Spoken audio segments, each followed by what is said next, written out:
آج بھی کچھ اسکالرز نے ایسا ماں باپ کو بنا کے پیش کر دیا ہے کہ بالکل ان کی کوئی حیثیت ہی نہیں ہے، سارے کوئی جو ہے نا وہ حقوق، کتنے کیس آتے ہیں میرے پاس. ٹھیک ہے میں بار بار کہتا ہوں ساس بہو پہ ظلم کرنا اس کے لیے جائز نہیں، بلکہ میں تو آج کل اس کا قائل ہوں بیوی کو اماں سے الگ رکھو. بہت پھڈے ہوتے ہیں، پتہ ہی نہیں چلتا ان میں صحیح کون ہے. لیکن جہاں واضح طور پہ ظلم ہو رہا ہو نا، کیسے واضح ظلم ہے اس کی ایک مثال دے کے بس آگے چلتا ہوں. ابھی میں سعودی عرب گیا تو ایک خاتون ہے، اللہ ان کی عمر میں برکت دے، ایجڈ خاتون ہے، ان کے گھر میں ٹھہرا بھی، ان کے بیٹے سے میری بڑی دوستی ہے. انہوں نے کہا کہ مفتی صاحب انڈیا کی ہیں وہ، آپ کا ایک کلپ میں نے بڑا مزہ آیا وہ سنا جب میں نے، وہ چونکہ وہ خود ساس ہے نا ان کو بڑا مزہ آیا، وہ یہ بھی سنیں گی وہ. تو انہوں نے کہا کہ میں نے کہا کیا کلپ تھا؟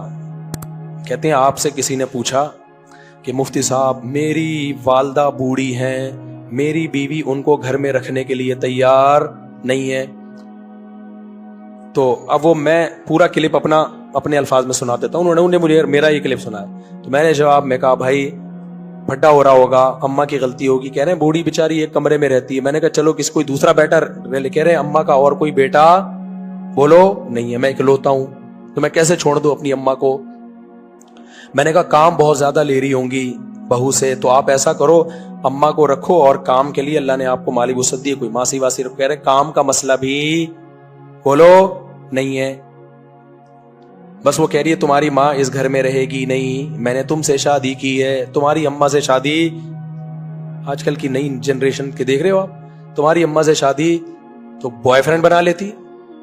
شادی کرنے کے تکلف، شادی جب ہوتی ہے تو اللہ میاں نے شوہر کے ابا کو ایک نام دیا ہے مساہرہ سسرالی، ماں کو بھی نام دیا ہے مساہرہ سہرن، اس کو نام دے دیا. اور خالی نام بھی نہیں دیے، احکام بھی بیان کیا کہ اس سے نکاح نہیں ہو سکتا، محرم بن گیا ہے.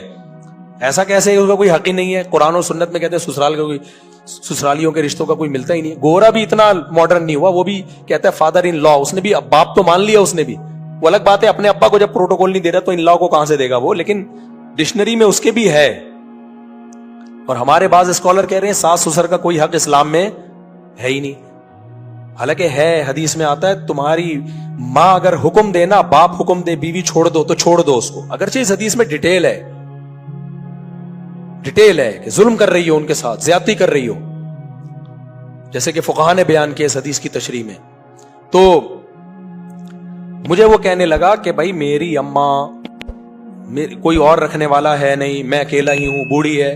میں نے کہا وہ کام لیتی ہوں گی، تانے. کہہ رہے نہیں بھائی وہ اپنا ایک الگ کمرے میں رہیں گی. بیگم کا کہنا یہ ہے کہ رکھ ماں کے، میں نے شادی تم سے کی ہے، اماں کے ساتھ رہنا ہے، اماں وہیں رہے، کہیں بھی رہے گی، ان کے لیے نوکر رکھو چاکر رکھو.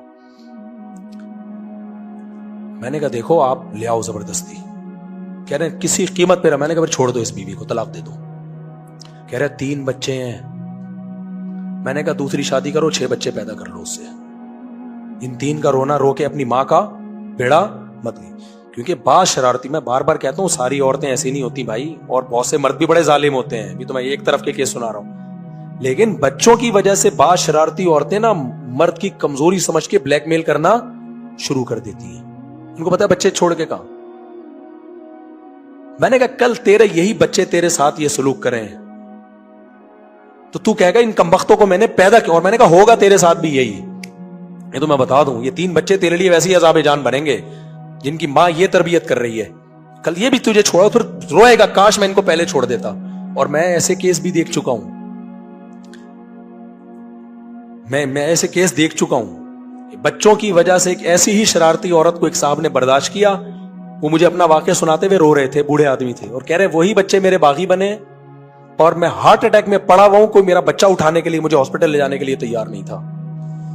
تو میں نے کہا چھوڑ دے اس کو، کوشش کرو کورٹ سے لینے کی، ملتے ہیں ٹھیک ہے، نہیں تو دفع کرو، ایک اور شادی کرو. یہ 3 ہیں، کتنے پیدا کرو. شادی شرط پہ ہوگی کہ 6 پیدا ہوں گے کم سے کم. تو وہ خاتون مجھے بتا رہی تھی، اللہ ان کی عمر برکت دے، ہماری بڑی ریلیٹیو ہیں وہ. تو انہوں نے کہا بڑا مزہ آیا. تو میرا مقصد یہ نہیں ہے کہ ساسوں کو ظلم کرنے کے لیے بہوؤں پہ چھوڑ دیں. بعض لوگوں نے گھر میں جا کے نا اپنی اماں کو چھوڑا ہوا، بسم اللہ اللہ اکبر چھو، وہ بہو کا گلا دباتی رہتی ہیں، گھورتی رہتی ہیں، تانے دے دے کے اس کو ڈپریشن کا مریض بنا دیا ہے. لیکن جہاں میرے بھائی واضح ظلم ہو رہا ہوگا، یہ تو کوئی حرکت نہیں ہے نا یار. اور تھوڑا بہت اگر وہ زیادتی کر بھی رہی ہے تو بڑا ہونے کے ناطے برداشت کر لو, بوڑھی ہے بیچاری, چلی جائے گی کل.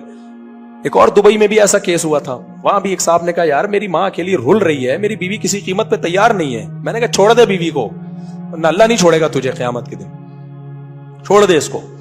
تو ایسی شدید مجبوری ہو پھر کس کو ترجیح دینا ہے؟ ماں کو ترجیح. اور بیوی کو بتاؤ کہ کل تمہارے ساتھ بھی تو ہوگا, کیا اپنے بچوں کو سکھا رہی ہو تم؟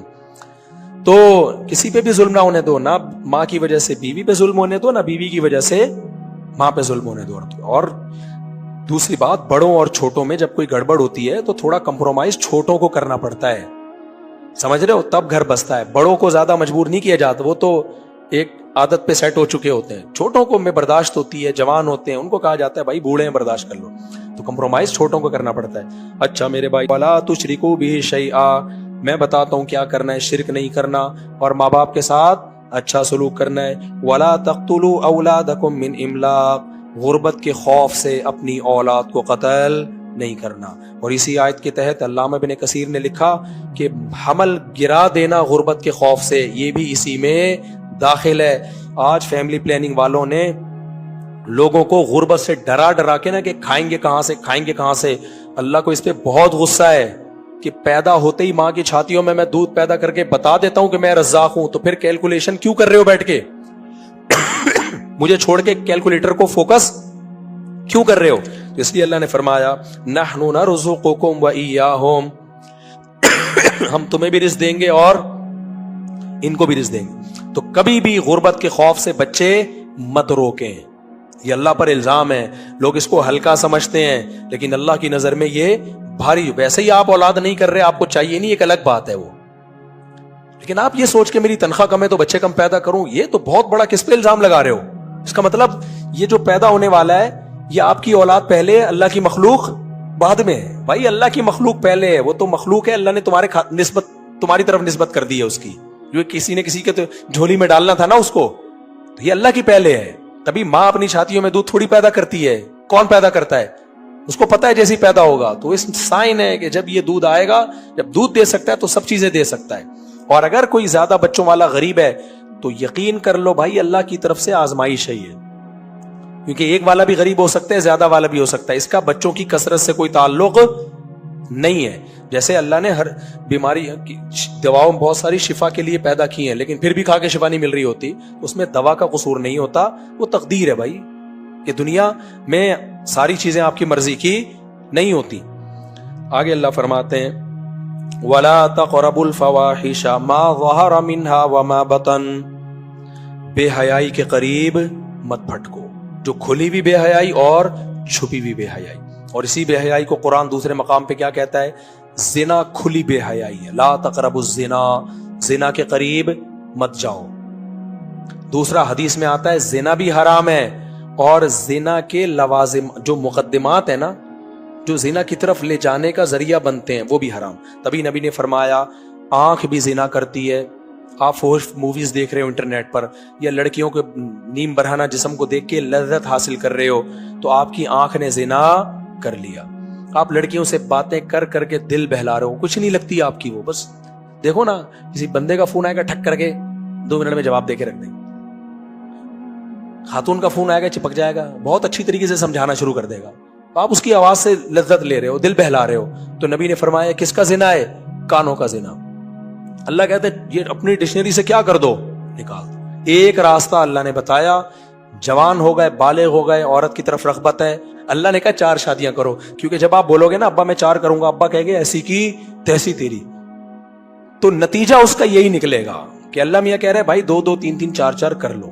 جھیلم والی سرکار نے اس میں بھی ٹانگ اڑائی ہے بیچ میں اس مسئلے میں کہ کوئی مستحب نہیں ہے, بس جائز ہی ہے. ایسا نہیں ہے میرے بھائی, اللہ 2 2 3 3 4 سے تو شروع کر رہا ہے, پھر آگے کہہ رہے ہیں مجبوری ہے, اگر نہیں پال سکتے تو پھر 1 کرو. تو یہ ایک اصل کیسے ہو گئی اسلام میں؟ خیر ابھی یہ ٹاپک نہیں ہے میرا. سرکار بھی فلم ہے بھائی بہت بڑی, کچھ نہ کچھ مارکیٹ میں سرکار لاتے رہتے ہیں. تو خیر, تو اس لیے ترغیبی حکم ہے اسلام میں. تو اللہ میاں نے کہا کہ بھائی 1 2 2 3 3 4 4 کرو, تو معاشرے کی ایسی کی تیسی, اس کا نتیجہ یہی نکلے گا کہ معاشرے کی ایسی کی تیسی کرنی پڑے گی. بہرحال کرو نہیں کرو تمہاری مرضی ہے, لیکن اللہ میاں نے کیا کہا؟ بے حیائی کے قریب بولو مت پھٹکو, توبہ کر لو. اور حلال میں جب کی طرف زیادہ جاؤ گے تو بے حیائی سے خود بخود کیا ہو جاؤ گے, کم ہو جاؤ گے اپنی. اچھا یہ بھی اسی میں داخل ہے, اگر آپ نہیں کر رہے ہیں نا دوسری, یا جلدی شادی نہیں کر رہے, اس میں ثواب کوئی نہیں مل رہا آپ کو, ثواب کوئی نہیں مل رہا آپ کو. کہ آپ کو میں چونکہ ایکچولی میں ہی ہوں تو ٹھیک ہے, تو ثواب نہیں مل رہا آپ کو اس پہ کوئی, تو ثواب تو نبی کی سنت میں ہی ہے. تو اس لیے آپ کو جبر کر کے اپنے آپ کو برائی سے روکنا پڑے گا. تو حلال میں اللہ نے وسعت رکھی ہے.